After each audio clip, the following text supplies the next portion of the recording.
at that time, but immediately the whole situation changed because we not only provided the money, but we also provided through these very quick bank branches the ability for people to place their valuables so that they are able to ensure that normalcy returns. So quick restoration of livelihoods, boats were being funded, tractors were being funded.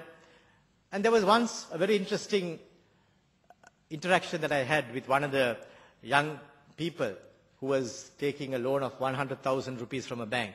I asked him, young man, what are you using it for? He said, I'm going to use this 100,000 rupees to set up an internet kiosk. I was amazed. This was just a few years ago or a few months ago would have been a boy who would have been carrying a gun, who would have been fighting with you. But then banks have lent him the money. He has been trained. He had the ability. He says, I'm setting up internet kiosk.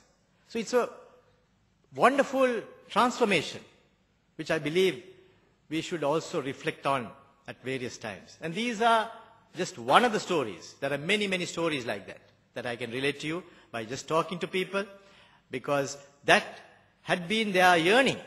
I don't think many of them wanted to be fighting. I don't think they did it on their own volition.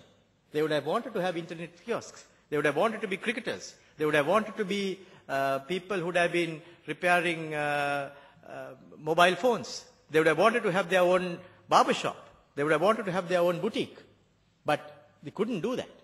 But with the livelihood restoration campaign that we were implementing through the banks, and I must say I want to congratulate the banks. They all came. They came with a lot of enthusiasm. We were able to bring the quick restoration of livelihood. The disbursements of thousands of bank loans was extraordinary. I don't think any time in history of our nation so many bank loans were granted so quickly. We allowed bank branches to be opened in the northern province just with 1 week's window. Normally, as you know, central banks work in a very meticulous manner. And if somebody says that they want to open a bank branch, yes, we will take 6 months to go through that and approve the request. But we approved those requests in just 1 week flat, because we wanted to see that these are brought in and that the nation can build. And this slide shows what the central bank ensured that was lent. But beyond that, the banks themselves lent billions of rupees. Then we cleared some of the problems that people had. Many people did not have deeds to show that they want to get loans. Because when you go to the bank says, okay, what is the collateral you can give me?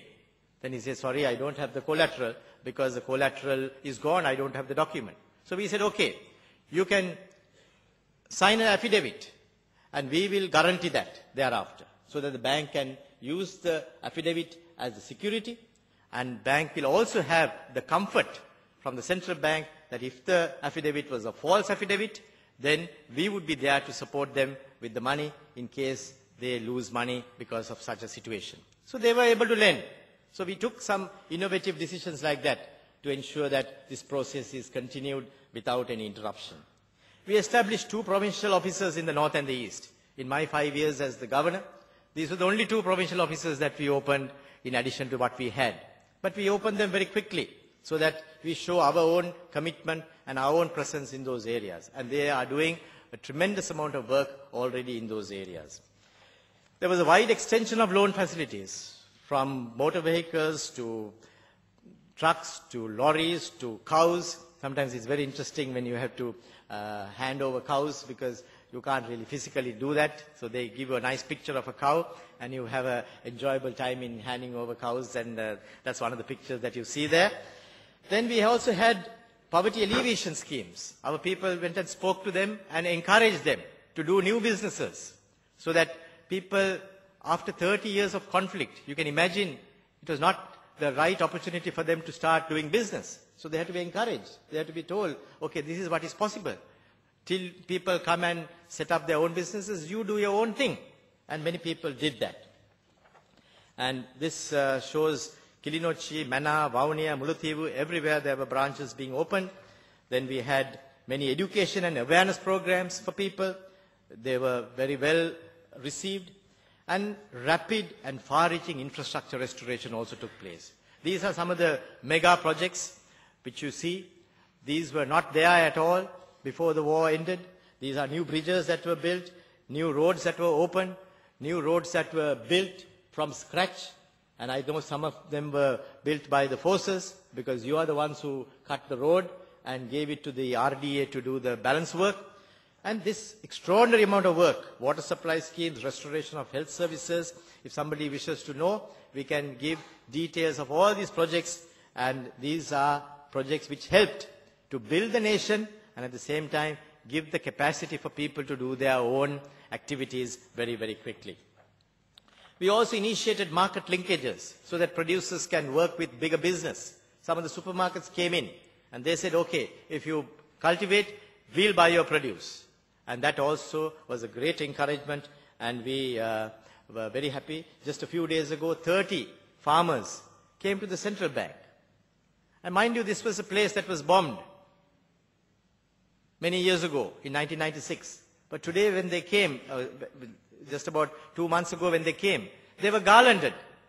They came in, we were happy to receive them. I had a very interesting interaction with them, and you could see the hope and the confidence that they had.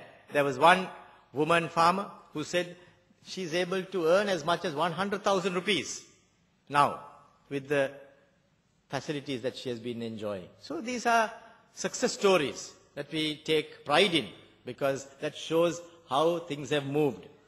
So self-help groups I already spoke to you about. And what did all these initiatives achieve? Actually, what these initiatives delivered was the normalization. Nothing extraordinary. People all want to lead normal lives. We all want to lead normal lives. After the defeat of terrorism, that's what we are doing. If we have normal lives, there's plenty that we could do. So these are some pictures of people going to children going to school. They are getting about their business, playing cricket, the fields that are being cultivated, the children having exercise, the boats that go to waters every day, which they couldn't do in the past, the roads being developed, buildings that have been cleaned and renovated, banks that are there. All these buildings are today part and parcel of normal life. The railways that are coming back, tractors which are seeing in abundance. Earlier tractors would have probably been used for warlike activities, today used for cultivation. The Colombo Stock Exchange is having office there. When you go to the market, this is the scene you see. I remember when I went to the market and we bought some plantains. The person there didn't even charge me. I think he must have recognized. And he said, no, I'm not going to charge you for the plantains that you bought.